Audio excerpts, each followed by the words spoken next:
Welcome back to Nothing But the Truth. I'm your host, Trudy Stern, and each week we bring you conversations with leaders and insiders who shed light on pressing issues facing our world. Today, we're excited to welcome back my good friend, Congressman Ritchie Torres. Known for his fearless advocacy and his commitment to justice, and beloved by his constituents, winning over 76% of the votes in his district this past election, Ritchie has never been one to shy away from calling out what needs to be said. And recently, his pointed criticism of Governor Kathy Hochul has turned heads across New York and beyond. With speculation swirling that he may have his own sights set on the governor's office, we've got a lot to discuss. Congressman Torres, it's always a pleasure to have you here. Let's jump right in. The truth is waiting. So how are you, Congressman? Never a dull moment. I'm looking forward to Thanksgiving, and I'm always happy when I'm with friends like you, Trudy. So thank you for having me. Well, so happy to have you on the show at this very, very timely moment. So to begin with, before we get to the white elephant in the room, can you tell us about your reflections of the election? Trump did really well in New York. What happened to the Democratic Party? Is it still the party of the working class? Is the Democratic Party going to lean more to the left? Are they going to realign and come more to the center? Tell us your thoughts. Well, I have many thoughts, but for me, the outcome of the 2024 election was an indictment of the far left. I've said publicly that Donald Trump has no greater friend than the far left, which has managed to alienate historic numbers of African Americans, Latinos, Asians, and Jews from the Democratic Party. If you embrace positions like defund the police, you're going to alienate the majority of the American people. When you embrace positions like Free Palestine from the river to the sea, or BDS, you're going to alienate the majority of the Jewish community. And so the far left has become an albatross around the neck of the Democratic Party. We as a party have to recognize that the majority of the American people are in the center. When the Republicans swung the pendulum too far to the right on abortion, the Republicans paid a price in the 2022 congressional midterms. Their red wave was reduced to nothing more than a trickle. But if we as Democrats swing the pendulum too far to the left on immigration or public safety or Israel, then we're going to pay a price, as we did in the 2024 presidential election. And so I'm hoping, and I've been long advocating, a pendulum swing back to a common sense center in American politics. Like, we should be a pro-Israel party that believes in border security and believes in public safety. Like, I reject the notion that border security and public safety should be a Republican position.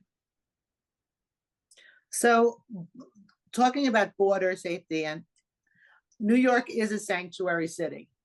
How do you walk that back? How do you see remedying this border problem with all of the crime that it brought in? Look at this horrible crime of the three innocents that were just stabbed this week. How do you walk that back? How do you change that? Well, in order to prescribe a solution, we have to get the diagnosis right. And we have to recognize that the Biden administration's handling of the migrant crisis was fundamentally incompetent. It was a failure. Right? Since 2022, there has been an overwhelming wave of migration, whose impact was felt not only in border states like Texas, but also cities like New York, where the shelter system and the social safety net and municipal finances were completely overwhelmed. In December of 2023, Quinnipiac found that 85% of New Yorkers were concerned about the destabilizing impact of the migrant crisis on New York City. despite clear signs of popular discontent. The Biden administration waited 2.5 years before finally issuing an executive order restricting migration at the border. And by then it was too late. And when the Biden administration finally issued an executive order, it turns out it was broadly popular among the American people, among every racial category, whites and blacks, Latinos and Asians. And so, one must ask, if the policy was effective at reducing migration, and if the executive order was broadly popular, then why did it take 2.5 years to implement it? It's because the Biden administration lived in fear of the far left, which has outsized power over the policy making and messaging of the Democratic Party. And therein lies the problem. The far left is causing the Democratic Party to become out of touch with the working class majority in America. So, that's very interesting how you put that, because just last week, 19 senators voted to cut arms to Israel, 45% of the Democratic Senate caucus. And then Amy Klobuchar, with 2 other Democrats, introduced legislation to refund UNRWA, the UN-supported Front for Terrorists who act under the guise of the UN. I mean, if they would have taken a cue from the election, this would not be happening. So that, how do you see this being remedied if the entire Senate caucus, Democratic Senate caucus, isn't responding to this election at all? This to me is very radical and very progressive. The far left refuses to accept reality. The far left is asserting that the election is proof that the Democratic Party did not go left enough, which is absurd. But I as a pro-Israel Democrat, I find it deeply painful that 1/3 of Senate Democrats voted for a resolution that would block arms to Israel at a time when the Jewish state is defending itself, is fighting for its survival. People critique Israel as if October 7th never happened.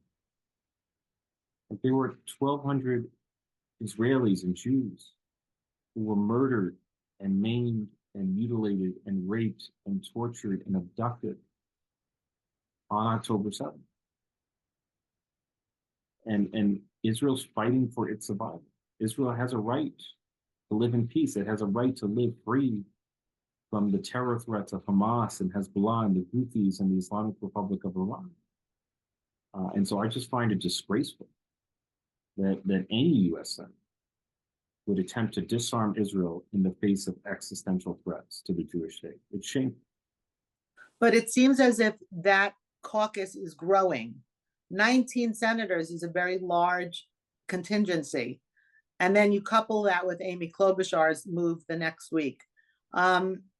This is so close to the election. This is not even, the inauguration didn't even take place. We're in this lame duck right after the election timeframe. And yet, rather than taking the cues that this is not what America would want, they're growing and continuing down this path. Do you see any realignment? Do you see any hope for bringing back the center of the Democratic leadership? I will keep fighting. I'm not going to stop fighting until I return Democratic politics to the center where it belongs, particularly on issues like public safety, immigration, and Israel. And Israel matters to me because I identify as a Zionist. My Zionism transcends politics. I believe deeply in Israel as a Jewish state, and I believe deeply in the friendship that is the U.S.-Israel relationship. And for me, that is not a Democratic value or a Republican value, that's an American value. And the senators who voted for a resolution to disarm Israel in its moment of greatest need, that's a betrayal of American interests and American values. It is. And it's so soon after an election where the people have spoken and have shown that that's not the most important issues facing our country at all. We are hemorrhaging. I worry that we in the Democratic Party are hemorrhaging support from historically loyal constituencies like the Jewish community. Donald Trump would have never came within 5 points of winning New Jersey unless he made serious inroads into the Jewish community. He would have never came within winning New York by 12 points if were not for inroads he made into the Jewish community. And I know a number of Jewish friends who stood home, Jewish Democrats who stood home out of frustration with the ideological trajectory of the party on the issue of Israel. Really very, very frightening. And then you see that the college campuses are indoctrinating future generations against the US as well as Israel. So, and that is not being held in check at all either. So, do you see any sort of inroads being made in the college campuses to to realign what's being indoctrinated there? I've been asked whether I'm willing to collaborate with Donald Trump. And I've said, look, I suspect on most issues I'm going to disagree with the Trump administration, but there will be issues on which I agree with them. I'm willing to partner with a Republican administration in relation to combating anti-Semitism. We have to hold colleges and universities accountable for complying with Title VI. And that to me is a bipartisan cause, and I'm going to champion as a bipartisan cause. Well, I think that's why you're such a beloved leader, because you're willing to work with anyone who is out there for the good of the American people. You yourself are so deeply out there championing the American way of life and our country. So I think that is really an amazing thing. I actually saw that you were very involved in the TikTok sale. And if you could just explain to our listeners a little bit about that and why that's really important. Yeah, so I sit on the Select Committee on China, which was the driving force behind the TikTok legislation. The TikTok legislation forces a divestment.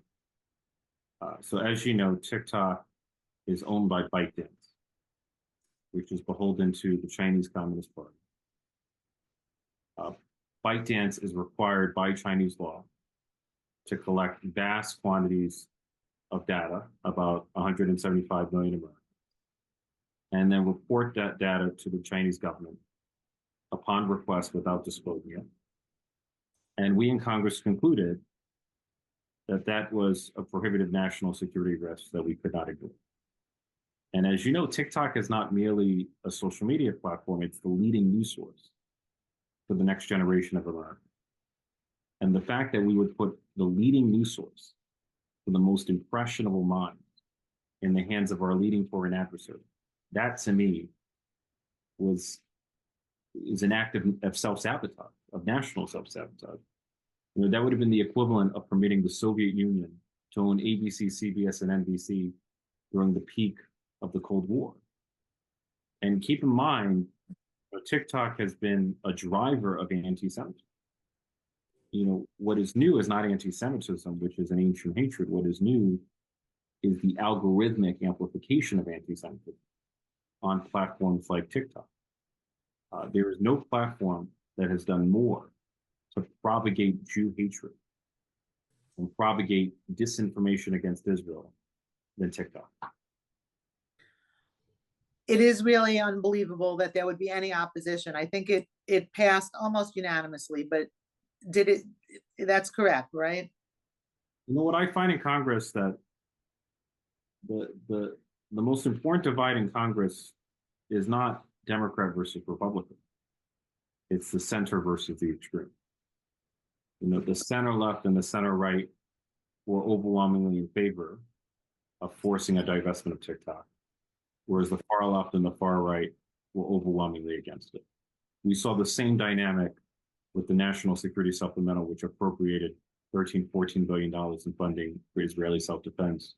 The center left and the center right came together in support of Israeli self-defense, whereas the far left and the far right came out against it. So for those listeners who are joining late, I want to welcome you to Nothing But the Truth with Trudy Stern. And we have our very esteemed guest this evening, Congressman Ritchie Torres. So this brings me to the next question that I have. Okay. Are you running for governor?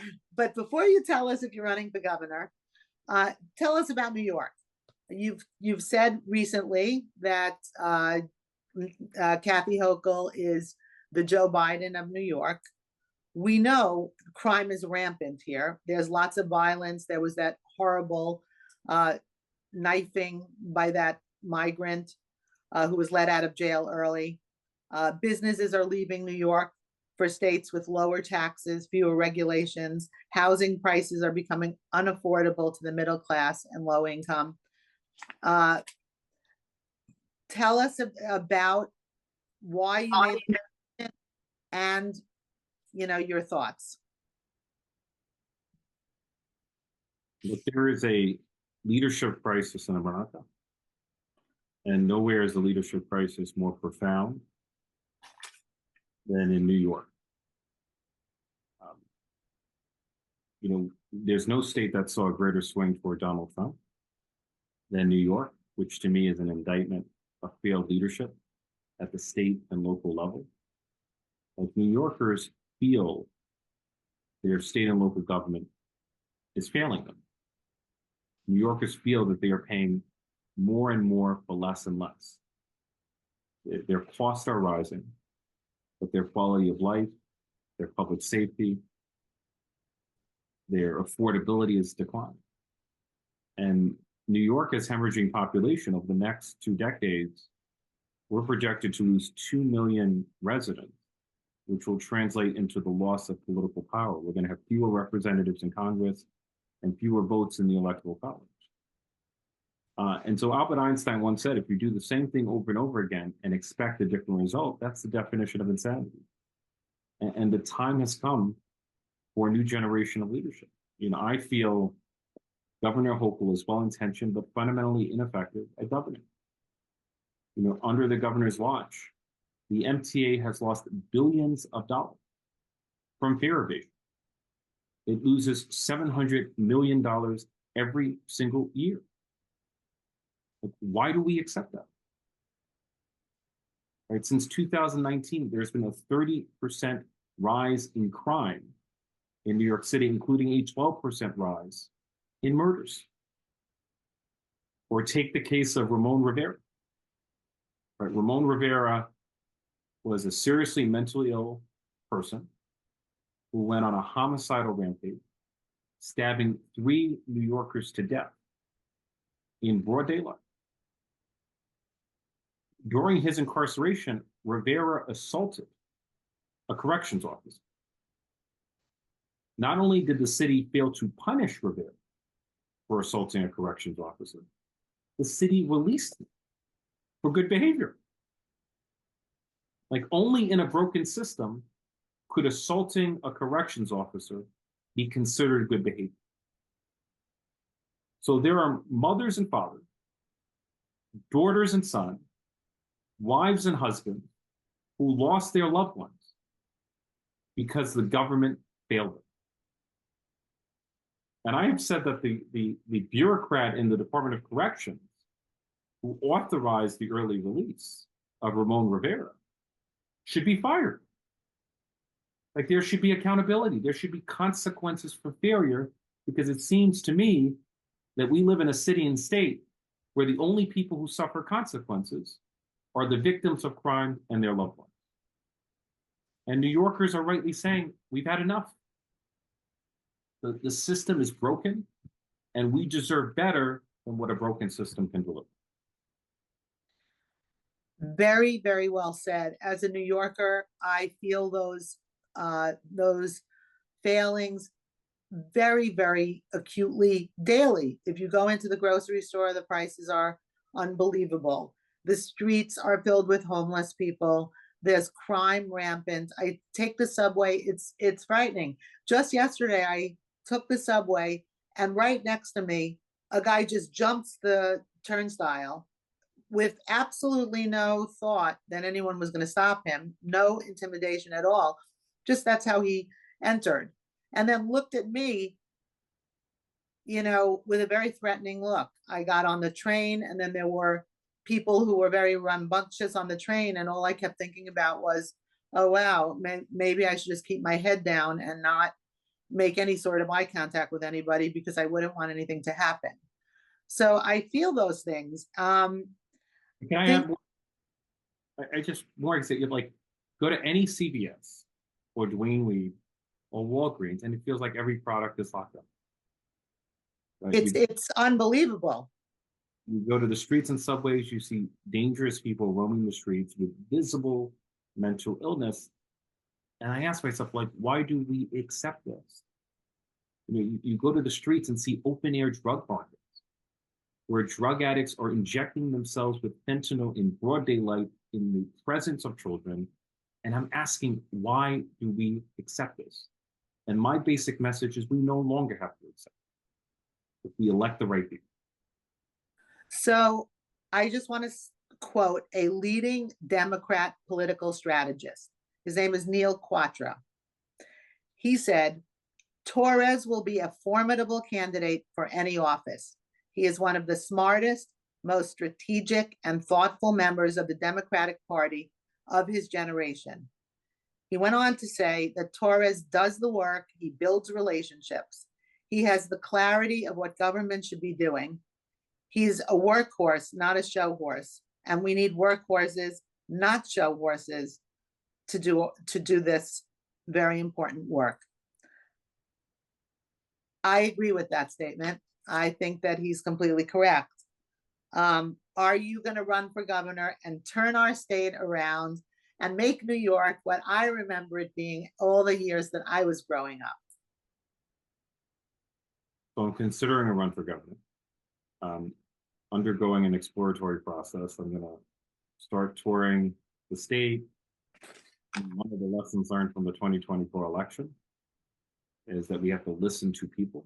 And so I want to spend the next few months listening to New Yorkers, learning about their needs. And I will make a final decision as to whether to run by mid-2025. But I no longer have confidence in the leadership of Kathy Hochul, and I have to decide, am I going to stand by passively on the sidelines, or am I going to be part of a new generation of leadership that turns around New York State? And it would be powerful if an unapologetic Zionist like myself became the chief executive officer, the governor of New York. That would send a powerful message about the future of the Democratic Party. I think it would be absolutely incredible. I think there are many, many who share that and would feel that you would do an amazing job. I think it's really clear from what you've done in your own district, just how responsive you are to the needs of your constituency. Because I think a lot of people say, oh, Ritchie Torres is a big Zionist, but what's he doing for his district? Is that what matters to the people who live in his district? And I think it's very clear that you can do it all, that it's not one to the expense of the other. Clearly, you are there for your constituents. They feel it. They love you for it. They voted for you. 76%. I mean, that's really, monumental. So in terms of what you would plan on doing to turn this city around, or this state around, can you give us a couple of thoughts on what you could possibly see doing?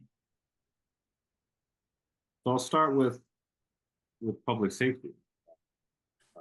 I think we have to confront the role of serious mental illness in causing random violence. Like, nothing terrifies New Yorkers more than random violence, the randomness of sudden stabbings or shootings or shoving. And so I have 3 policy proposals. First, the federal government must invest more in inpatient psychiatric care. We have to recognize that there are Americans whose mental illness is so severe that it requires inpatient care. It is better to treat those people in a healthcare center than to let them languish on the streets and on the subways, posing a threat not only to themselves, but also to their family. Like, federal policy has swung the pendulum too far in the direction of deinstitutionalization, which has been a failure. And we have to repeal a policy known as the IMD exclusion, which radically restricts the availability of federal funding for institutional care for those with severe mental illness. So that's the first policy proposal, to end the IMD exclusion. The second is the state must grant the mayor the authority to involuntarily remove dangerous people from the subways and the streets. Right? If you are a threat to yourself or to everyone around you, the mayor should have the authority to relocate you into psychiatric care. Right? Allowing those with severe mental illness to simply languish on the subways or in our streets, that's not an act of compassion. That's an act of cruelty. And it's an act of cruelty not only against those with severe mental illness, it's an act of cruelty against the public whose safety is put at risk. And then finally, at the city level, we have to have a policy of prohibiting early release for dangerous criminals like Ramon Rivera. Right? If you commit violent crimes during your incarceration, if you assault a police officer, if you have severe mental illness, you should be ineligible for early release. Like, for me, this is all common sense. We as a state should be governed by common sense, and we should govern according to common sense. I think also there has to be some sort of recognition that there is a lot of people fleeing New York for much more favorable tax environments, industry environments. So businesses are fleeing, people are fleeing. I think we need to address that issue. New York is the hardest place to do business. Like, we in the Democratic Party have to have a deregulatory agenda. There are regulations that are so cumbersome that it's crushing small business. New York government has become the enemy of small business. Like, we in the Democratic Party should be on the side of the underdog. The underdog includes the small business person. It includes the entrepreneur. We should be elevating entrepreneurship in New York rather than stifling it. So I want to make New York one of the best places to do business rather than one of the worst. Or take open air drug markets. If I were governor, on day one, I would order the state police to partner with local law enforcement to dismantle every open air drug market in New York State. I would not tolerate it. Right? I would order my Human Rights Commission to investigate any college or university that's violating the rights of Jewish students who are experiencing campus anti-Semitism. Like, I'm prepared to use the tools of the state to advance the values and interests of New York State and to defend the people of New York State. It is shocking that that's not being done right now. It's very surprising that that Kathy Hochul is taking such a laissez-faire approach to all of this. And I'm not even sure if it's laissez-faire. It's just the opposite approach. And the result is so horrific. It's just, so awful. Look, Governor Hochul is well-intentioned but ineffective. I mean, she's ineffective. I mean, again, the fare evasion. How could it be that we have $700 million in lost revenues from fare evasion? Like, that's not a sign of law and order. That's a sign of lawlessness and disorder. Well, I am very excited at the prospect of Governor Ritchie Torres, and I really look forward to having you back on the show and hearing what happens after your fact-finding mission as to whether or not you're going to run. Sadly, this is all that we have for tonight's episode of Nothing But the Truth. A huge thank you to you, Congressman Ritchie Torres, for joining us and sharing your valuable insights. And we hope to have you back on the show again soon. To our listeners, thank you for tuning in. I'm Trudy Stern, and don't forget to tune in every Thursday night at 9:30 p.m. for another episode of Nothing But the Truth where we have conversations with influential voices. Until then, stay curious, stay informed, and most importantly, stay safe.